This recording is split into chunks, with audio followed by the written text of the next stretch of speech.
Hello friends, एक नई कहानी के साथ सत्यवादी राजा हरिश्चंद्र की कहानी। प्राचीन समय की बात है। अयोध्या नगरी में हरिश्चंद्र नामक एक राजा राज्य करते थे। हरिश्चंद्र अपने सत्य और धर्म के लिए विख्यात थे। वे अपनी प्रजा के प्रति अत्यंत न्यायप्रिय और करुणामय थे।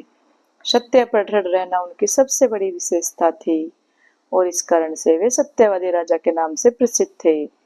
एक दिन राजा हरिश्चंद्र अपने राज्य में घूम रहे थे। जब उन्होंने एक ऋषि को तपस्या करते देखा, ऋषि विश्वामित्र ने उनकी तपस्या भंग करने पर राजा को श्राप दिया।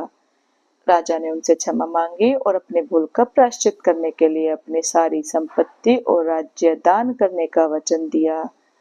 राजा हरिश्चंद्र ने अपने वचन के अनुसार अपना सारा राज्य और धन ऋषि विश्वामित्र को सौंप दिया। अपनी पत्नी तारा और पुत्र रोहिताश्व के साथ उन्होंने राज्य छोड़ दिया और एक नया जीवन शुरू किया।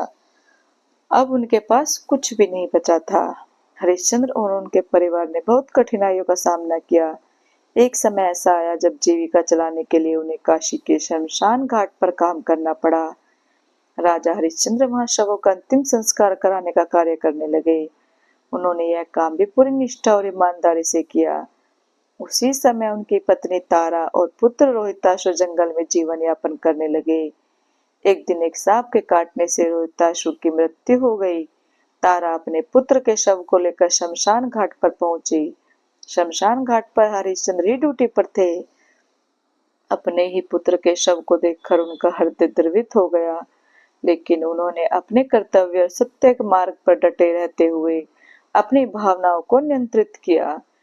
तारा ने हरिश्चंद्र से रोहिताश्व के अंतिम संस्कार के लिए मदद मांगी। हरिश्चंद्र ने कहा, मैं यहाँ अपना काम करने के लिए हूँ और मुझे अपने काम का कर्तव्य निभाना है। उन्होंने तारा से अंतिम संस्कार के लिए शुल्क की मांग की। तारा के पास कुछ भी नहीं था, इसलिए उसने अपनी साड़ी का एक हिस्सा शुल्क के रूप में देने का प्रस्ताव रखा।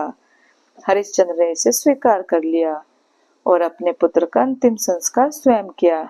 उनकी असत्य निष्ठा और कर्तव्य परायणता देखकर देवता भी प्रभावित हुए। हरिश्चंद्र के सत्य, धर्म और त्याग की परीक्षा के बाद विश्वामित्र और अन्य देवताओं ने प्रकट होकर उनके धैर्य और निष्ठा की सराहना की। उन्होंने हरिश्चंद्र से कहा, तुम्हें सत्य और धर्म के मार्ग पर अड़िग रहते हुए अपनी सभी कठिनाइयों का सामना किया। यह एक महान उदाहरण है।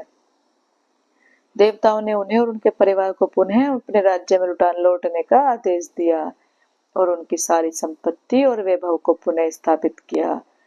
हरिश्चंद्र, तारा और रोहिताश्व के जीवन को पुनः सामान्य बना दिया गया। हरिश्चंद्र अपने राज्य में वापस आए और पुनः न्याय करने, सत्य के मार्ग पर चलते हुए अपनी प्रजा का भला करने लगे। उनकी सत्यनिष्ठा और धर्म परायणता ने उन्हें अजर अमर कर सत्यवादी राजा हरिश्चंद्र कहानी का सारांश। राजा हरिश्चंद्र की कहानी हमें सिखाती है कि सत्य और धर्म के मार्ग पर चलते हुए चाहे कितनी भी कठिनाइयां क्यों न आए, हमें अपने सिद्धांतों से डिगना नहीं चाहिए। सत्य की राह पर चलना कठिन होता है, लेकिन अंततः सच्चाई की ही जीत होती है। राजा हरिश्चंद्र कहानी से हमें नैतिक शिक्षा और सत्य की शक्ति मिलती है। सच्चाई की राह पर चलना मुश्किल तो होता है, लेकिन अंततः सत्य की जीत होती है। कर्तव्य और निष्ठा, अपने कर्तव्यों का पालन करना और सत्य के प्रति निष्ठा रखना जीवन में बहुत महत्वपूर्ण है। जीवन में महान उपलब्धियां प्राप्त करने के लिए त्याग और बलिदान आवश्यक होते हैं। धैर्य और संकल्प, कठिनाइयों का सामना धैर्य और संकल्प के साथ करना चाहिए। सत्य और धर्म के मार्ग पर चलने से हमें कभी हार नहीं माननी चाहिए। हरिश्चंद्र की यह कहानी हमें जीवन में सच्चाई और धर्म के मार्ग पर चलते हुए कठिनाइयों का सामना करने और अपने सिद्धांतों के प्रति अड़िग रहने की प्रेरणा देती है। तो दोस्तों, कैसी लगी आपको ये कहानी? अच्छी लगी हो तो प्लीज लाइक, कमेंट और शेयर करना और चैनल को सब्सक्राइब करना। Thank you.